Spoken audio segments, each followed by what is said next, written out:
Hello, this video is about side-chaining gates and compressors. Okay, so hopefully you're familiar with compressors and gates and know a little bit about how they work because this is a slightly more advanced feature of them. Now, ordinarily in compressors and gates, the side chain is the part of the compressor or gate that is listening to the incoming audio to see if it crosses the threshold or not. Now, when we talk about side chaining a compressor, we usually mean we're using another sound as this side chain on our original sound.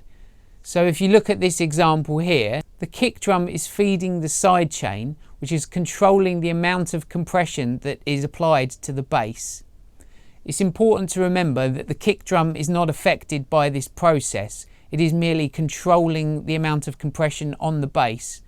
So every time the kick drum hits and crosses the threshold, the bass is compressed. So to show you this, I've set up this basic little project here with the most simple drum beat you can imagine on there and this keyboard line. It's just a pad right now. So what I want to do is gate this pad on the keyboards so that it only opens up when the kick drum hits. So the way that you do this is you put the gate on the synth how you would normally do it. So just go down to dynamics, noise gate, stereo noise gate, set the threshold somewhere up near 0, and you go over to here where it says sidechain, and then you find your track that you want to control the synth sound with. In this case, it's going to be my kick drum here, heavy kick. Let's click on that, and then so every time the kick drum goes over the threshold, it will actually allow the synth to play, so it won't affect the sound of the kick drum whatsoever. All right, it's only going to affect the synth, which is where the gate is. So have a listen to that.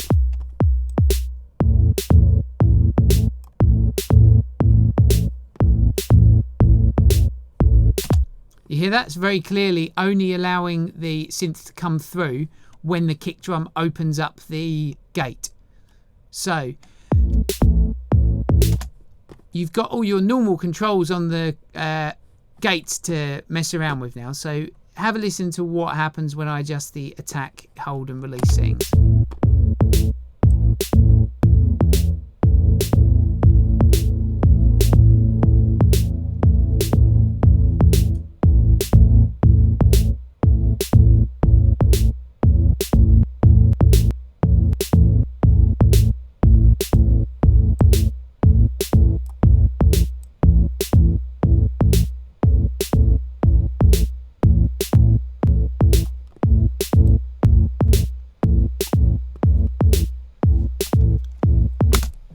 So you can see if I adjust the attack there, it actually starts putting the pad sound behind the beat a little bit. So it allows the kick drum to sort of hit first and the sound comes behind it. It's very slight and subtle, but it gives you a kind of a different vibe to the groove, really. With a release, obviously, as you could hear, that just allows the sound to ring out more and more as you increase the release. Because the gate isn't closing, it's more or less just staying open.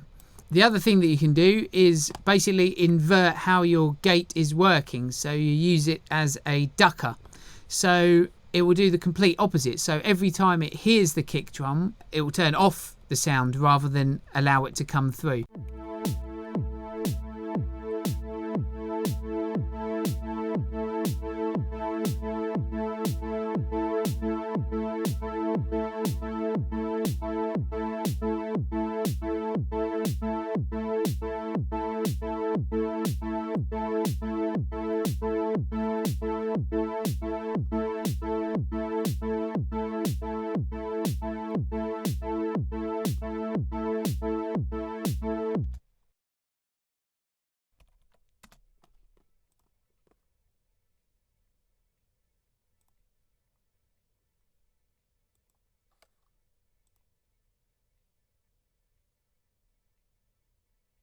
So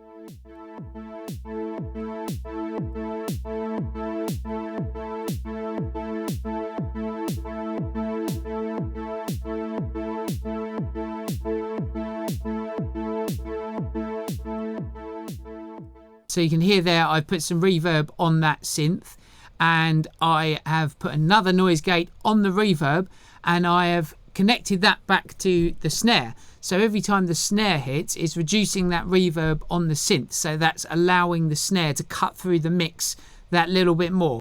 If you start thinking creatively how you can use that effect, it comes in handy all the time. In like electronic music production, but also in mixing bands and stuff. You can use that trick to kind of glue sounds together and get them to sound like they're reacting to each other more than they perhaps were. Okay, I hope you found that useful. It's probably easy to see that once you've got that in your toolkit, you can get quite creative with it and use it in a lot of different circumstances. So have fun with that one. Like the video if you liked it, subscribe to the channel if you feel like it, and I'll see you soon. Take it easy.